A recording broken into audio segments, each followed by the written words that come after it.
Iran যুদ্ধ শুরুর পর হরমুজ প্রণালীর ভেতরে পারস্য উপসাগরে আটকা পড়া বাংলাদেশি পতাকাবাহী জাহাজ এমভি বাংলার জয়যাত্রা আবারও যাত্রা শুরু করেছে। দুদিনের মধ্যে হরমুজ প্রণালী পার হওয়ার কথা রয়েছে।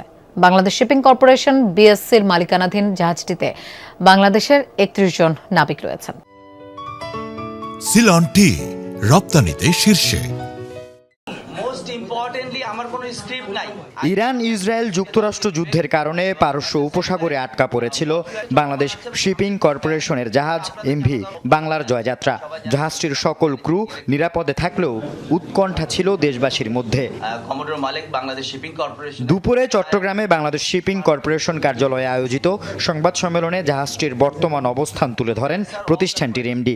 সৌদি আরব থেকে সার বোঝাই করে জাহাজটি হরমুজ প্রণালী অতিক্রমের জন্য যাত্রা শুরু করেছে বলে জানান তিনি।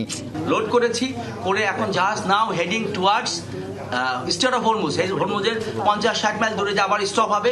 মিনহাল আপনারা ডেভেলপার দেখতে পাচ্ছেন যে সিজ ফায়ার হয়েছে, শুধু ক্লিয়ারেন্সটা হরমুজ ক্লিয়ার করলে মিনহাল আমি চিঠি পেয়ে গেলে আমি স্টেট হয়ে বের করে নিয়ে যাব। যুদ্ধ পরিস্থিতিতে জাহাজ ভাড়া বেড়ে যাওয়ায় বিপিসি বর্তমানে লাভজনক অবস্থায় রয়েছে বলে দাবি কর্তৃপক্ষের। মেরিটাইম সেক্টরে জাহাজের ব্যবসা অত্যন্ত প্রফিটেবল, বাট কন্ডিশনাল। অপারেশন এবং মেইনটেনেন্স অত্যন্ত সুচারুভাবে করতে হবে।